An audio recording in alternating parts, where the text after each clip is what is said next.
Hey y'all, it's Sharon and I'm back to share another policing experience with you guys. If you're new to the channel, I'm a retired detective. I worked for 20 years for a southeastern city in the US, and I was also in the military. I'm sharing my experiences along with my perspective in hopes of just helping others see it a different way, and hopefully that helps with whatever situation they might be going through. And with that being said, I was thinking about my policing career and working 20 years and having to retire. And I started to think back and look back because policing has been most of my life thus far. I plan on living to 130. A lot of my friends, they kind of look at me like, what? But yeah, I plan on being here for 130 years in my right mind, full control of my body. I got some work to do, so to speak. But I started to think back to policing and the experiences that I've been sharing with you guys. And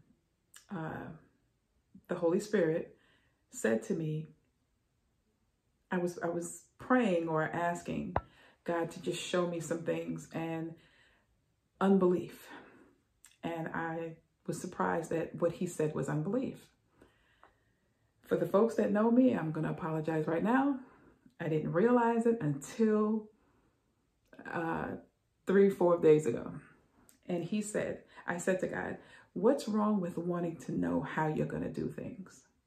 Because all I want to do is know. I believe that he's got me, because he said it back in March of 2019 when I failed for the last time and I was on my way to being fired. He said, I got you.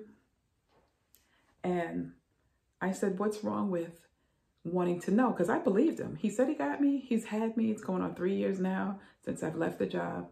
I don't want for anything. There are people that have helped me, and I've reached out for help, and they've helped me with certain things. And that's just God answering my prayers. I get it. But what's wrong with wanting to know how he's going to do it? And I thought this for years. And he said, that's a form of unbelief. How? But that's the conversation I was having.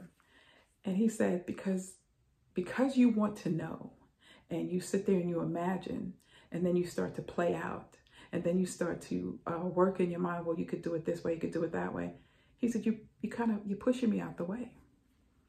And I said, took a deep breath, and I had to really sit there and take it in. And he was right. I was pushing him out the way. So I'm like, interesting. And I say that, hopefully this helps somebody.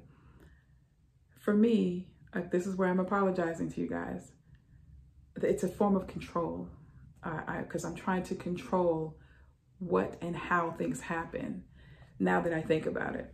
Because if I truly believe that God is a good God, he's a great God, he's a big God, he loves me, he's made promises, he's kept the promises. As I look back over my life, I can see where he's kept his promises. He's always been faithful. I believe that. I truly believe that. For me to say, well, can you show me how you're going to do it? That is unbelief. And the whole time, I think that part of it's pride.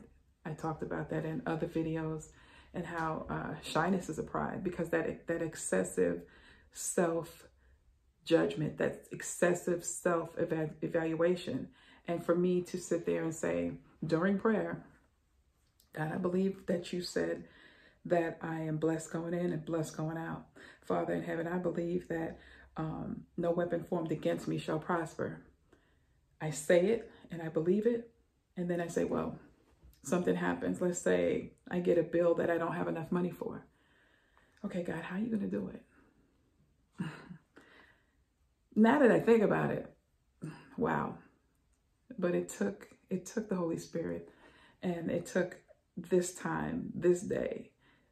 I'm talking about day in terms of this year or decade of life that I'm in, for me to really understand and realize that it is unbelief, to want to know how he's going to do it.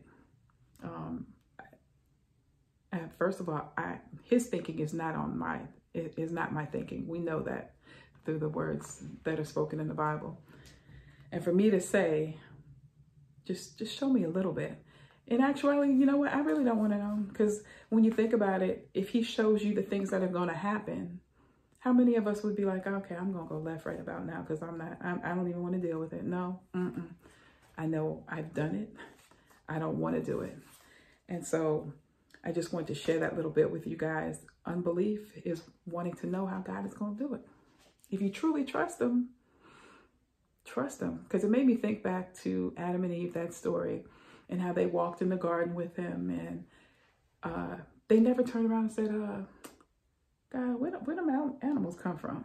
Or where do trees come from? How did you create the trees? And what about the fish in the ocean? How did you do that?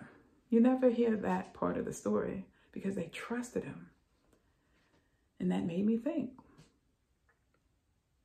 Me asking, just show me a little bit of how you're going to do it.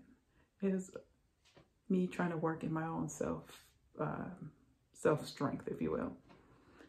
And I'm going to try, y'all. I'm going to try to stop doing that. I'm going to stop trying to be so controlling when I'm out with friends and, okay, let's do it this way. And I got this. I'm going to try. But yeah, it is a form of unbelief. I hope that helps.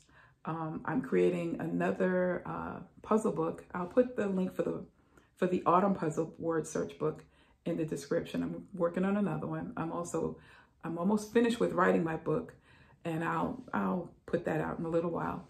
But I just want to share that with you guys. Take a look at our online store. The link is in the description. I created some notebooks. The links for those are in the description. And with that being said, guys, always remember, you don't necessarily have to go through a thing to learn from it. Okay? Talk to you guys later. Bye.